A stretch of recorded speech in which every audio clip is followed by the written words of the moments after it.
আমার ছাদ বাগানের স্ট্রবেরি পেয়ারা গাছ দেখুন। স্ট্রবেরি পেয়ারার গাছের পাতাগুলো খুবই সুন্দর, পেয়ারা পাতার মতন নয়, কিন্তু ফলটা ছোট এবং দেখতে পেয়ারার মতনই হয়। এই যে পেয়ারাটা দেখছেন, এটা হচ্ছে স্ট্রবেরি পেয়ারা। এটা একটা ছোট, এই ধরনেরই ছোট ছোট পেয়ারা হয়। তো আমি দেখাবো, আমার গাছে দুটো পেয়ারা এখনও আছে। এই পেয়ারাটি আমি তুলেছি একটু আগেই। তো এই দেখতে পাচ্ছেন, এটি হচ্ছে স্ট্রবেরি পেয়ারা। একটা সবুজ হয়ে আছে, একটা পেকে গেছে। পাকাটা আমি এখন তুলে নিই। খেতে কেমন জানি না, তো এই পেয়ারা তো এখনও খাইনি, নিশ্চয়ই খেতে খুব সুস্বাদু হবে। এটা হচ্ছে স্ট্রবেরি পেয়ারা, এটা হচ্ছে পেয়ারা গাছ। গাছটা খুব সুন্দর, একটু ঝোপালো টাইপের হয়েছে। তো আমি আর একটা জিনিস আপনাদেরকে দেখাবো, যেটা আমি আজকেও বাগানে এসেই দেখতে পেলাম। আমার এই যে গাছটি দেখতে পাচ্ছেন, এটা অরেঞ্জ লেবু গাছ।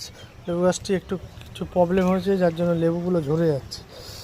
তো আমি দেখাবো, আমার এটি মিষ্টি করম চা বলে এই গাছটিকে, মিষ্টি করম চা। এটি একটি মিষ্টি করম চা গাছ। এই করম চা গাছে আজকে এসে দেখি করম চা হয়েছে, দেখুন।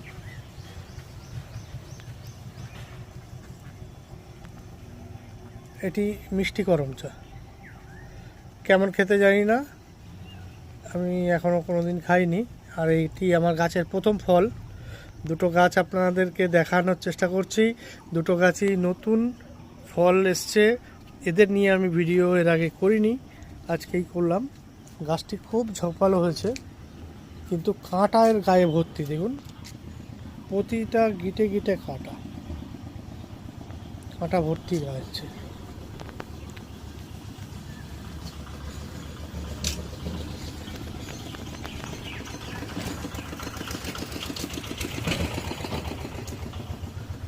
দেখতে পাচ্ছেন করম চাটি হয়েছে।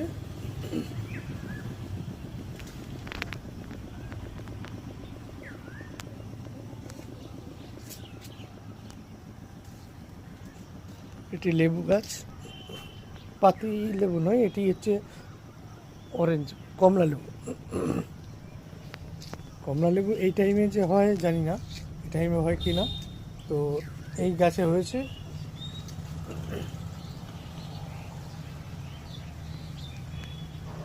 সুন্দর লেবু ধরেছে, কিন্তু লেবু দেখতে পাচ্ছেন, এই বোটা থেকে লেবুগুলো খসে যাচ্ছে। কিছু একটা সমস্যা হয়েছে।